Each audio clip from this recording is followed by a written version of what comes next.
How do you double, triple damage, Torment 4, Pit 100 plus 200% attack speed? Let's go over the simple, advanced, and complicated stuff. Timestamps in the description below. And if this didn't improve your character, yell at me in the comments. First, tempering, because we have three things here. And that would be Golem hit twice, Bloodlands deal double damage, and then there's also cast twice.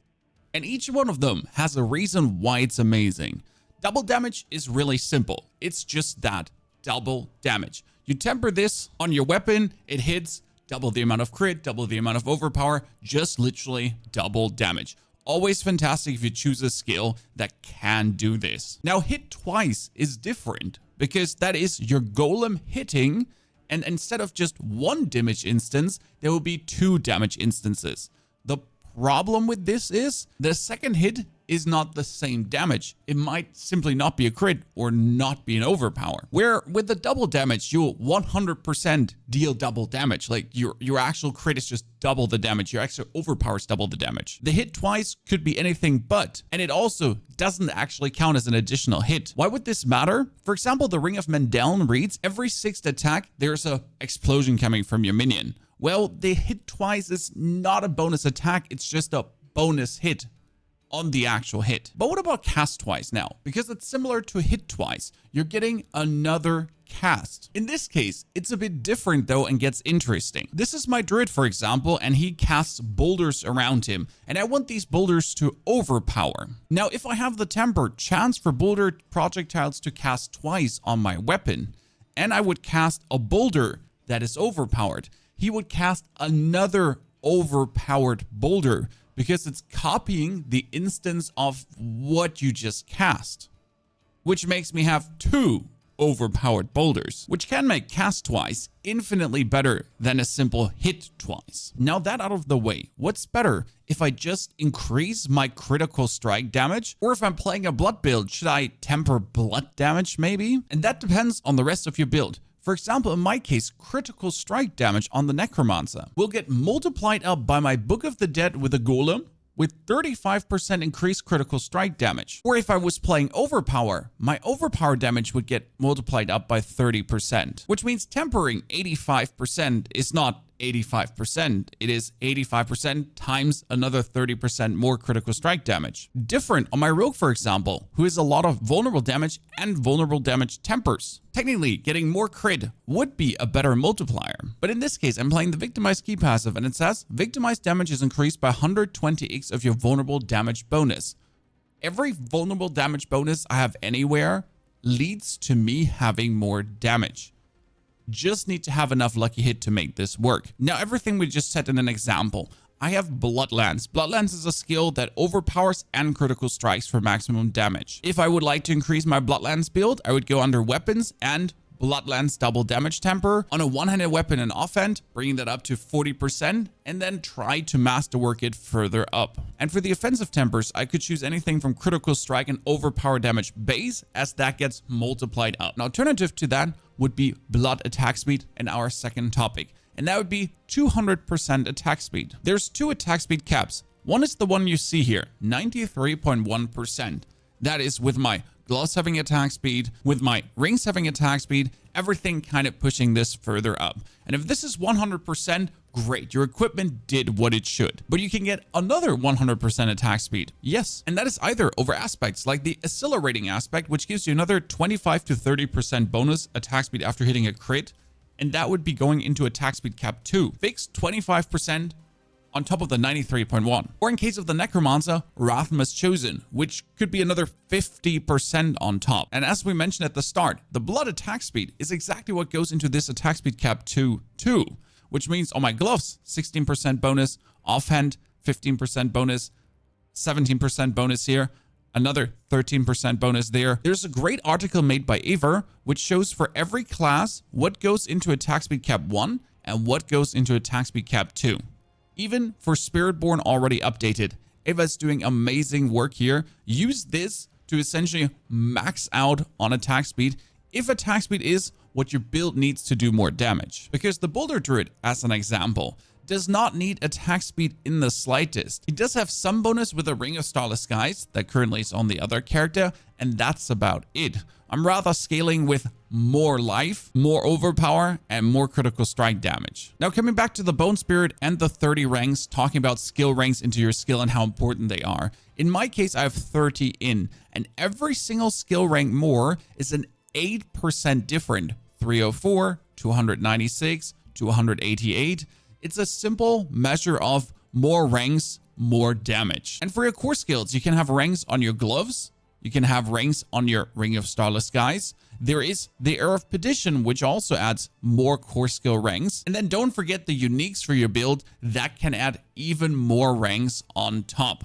In my case, we get the 6, the 5, then we get 6 for the Bone Spirit again, and we get core skills even more. Lucky that Bone Spirit is actually a core skill. And then you have other items that don't actually add core skills. In my case, the Path of Turkul that adds bone skills. But hello, Bone Spirit is actually a bone skill. And if you don't know which item can actually roll which ranks, you can go to the Enchanter, get into the Enchant item tab, put a pants in, for example, and check. Okay, I can get basic skills on my pants. Got it. And a passive to Scalp Mage Mastery. On my gloves, I could be getting the respective core skills and Skeletal Mage Mastery. The Amulet can more or less have all the passives, but no core skills. And boots are an interesting one because they can have your mastery skills like Bone Spirit and then Corpse Tunnels, but also Warrior Mastery again. And the helmet could give me more damage to my skeletons or just boost my curses. There's skills everywhere on every item, and you just have to identify where do you get the respective skill from that you so desperately need. And if you're not aware which uniques exist, go on the max roll planner, go to your class, for example, Rogue, and then just click on the chest piece.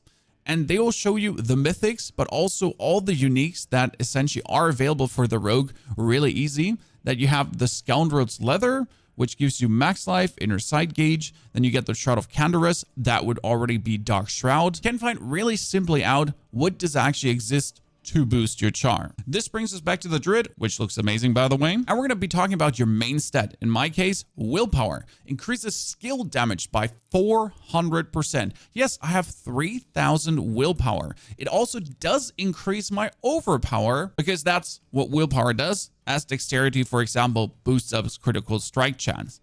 Having your main stat maxed out is amazing. In case of the Druid, every 8 points of willpower will give you 1% more damage, which leads to 3,000 willpower, giving us 400% damage increase. And in this case, you will want an item that has a percentage of main stats. In my case, it's my unique helmet, Vasili's Prayer, that gives me a 40% willpower bonus. Pair this together with your main stat glyph, Headhunter, grants another 83.9% bonus to all normal nodes. In my case, my normal nodes I want are willpower, willpower, willpower. And they go up from 5 to 9. Another 4 willpower more per node I'm actually taking. And if I take 5 more willpower nodes, that's 5 times 9. And that whole thing times another 1.48%.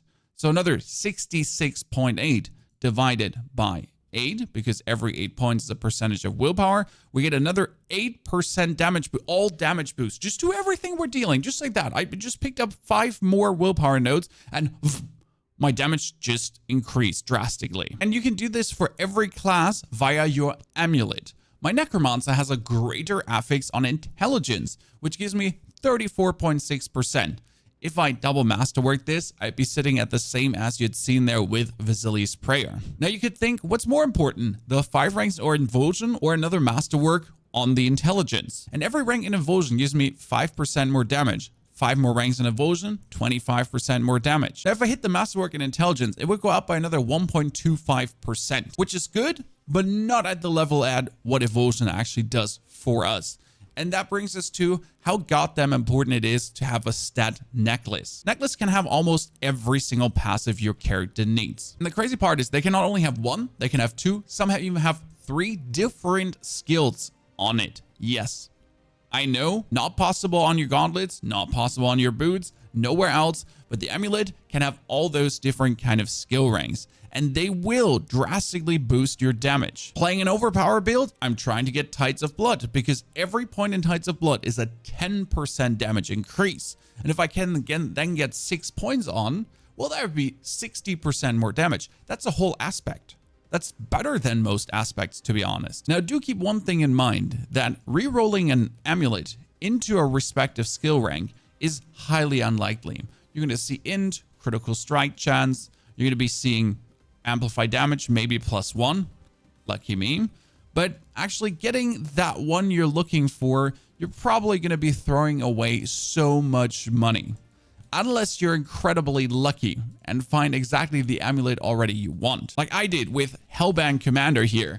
You're probably better off going on Diablo.trade and trying to just buy yourself the amulet you need, even though the prices are absolutely atrocious. And now let's get to the Paragon board and squeezing out all the damage you could. First thing is the legendary nodes. That would be an 8% damage increase. This one would give me 40% more damage. And then we got another 50% more damage simply for picking blood orbs. Incredible. Alone with these 3 nodes, I increased my damage by 98%, including the Flash Eater with another 40%. You see what we're getting at? Getting your legendary nodes is more important than anything else. You're surely not going to try to get +50 damage while healthy as you're unlocking the first things in your board. The second thing would be your glyphs as the second most important, because this one is basically inactivated 10% more damage. Then we're getting here another 10% more damage against vulnerable, followed up by not only 22% increased critical strike damage to not healthy enemies, also for every 5 decks I get more crit. And remember, I was multiplying out my crit in my Book of the Dead, so that glyph goes double good. Now there's a second thing your glyphs do, and that's their legendary bonus. Amplify only has a damage increase by 10%, just a damage increase. And the same goes for Exploit, it's also just 10% more damage. There's an interesting thing about the crit glyph, because that one increases your critical strike damage. So this one multiplies up the critical strike damage bonus. Yes, we're getting more crit with the 33.4, so in total another 500% critical strike damage, and that 500% is getting increased by 1.3 over our golem sacrifice. But then also the critical strike damage is increased by another 14.2, so that's again times 1.142. So the 500% is in fact actually 742.3%. And the same your overpower glyph does. Your overpower gives you more overpower damage if you're actually hitting them, plus the every 5 willpower giving you overpower, and then you deal 14.4 increased overpower damage. So your actual overpower damage again going up through the roof, which makes our pathing through the Paragon board pretty clear. Now, as an example, brand new Necromancer and we're playing a blood build. So we would be trying to get some maximum life. We essentially go for the basic stat glyph because that's the one you have in the beginning, Eliminator. And you pretty much with the beginning points, just try to get it activated. And that is quite simple. So we put in the minimal amount of points, we get it activated, we can move out, and then the biggest damage increase as an overpower board would be Bloodbath, and I would need to get to this. So my first thought is, how would I get to this node with the least amount of points?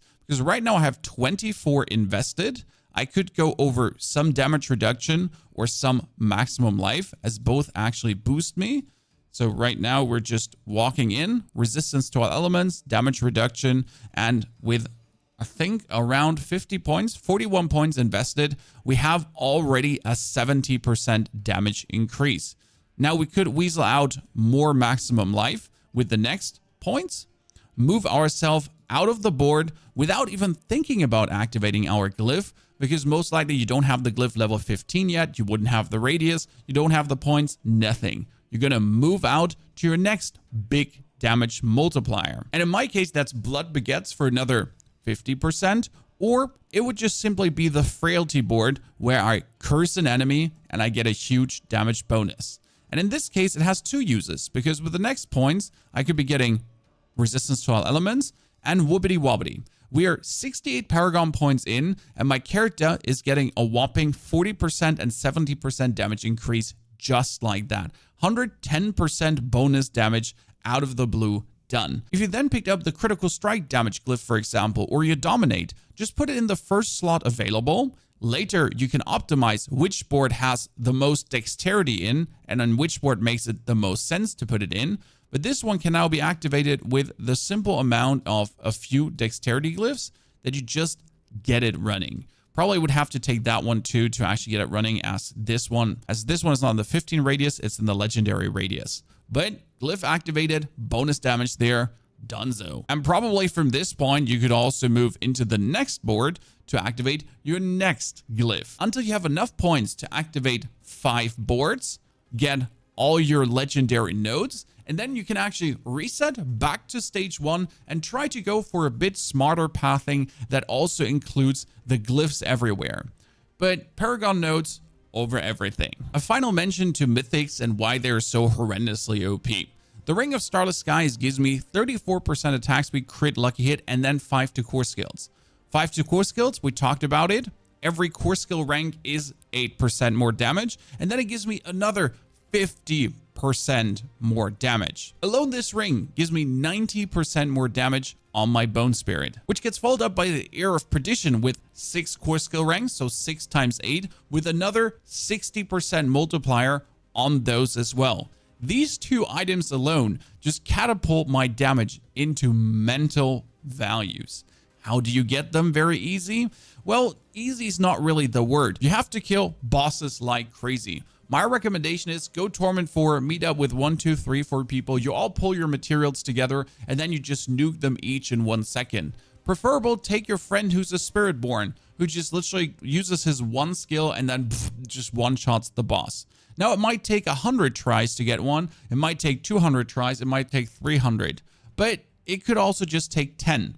I killed 1 morning, 10 for a video, and I got 2 mythics. Then the next 100 bosses, I got nothing.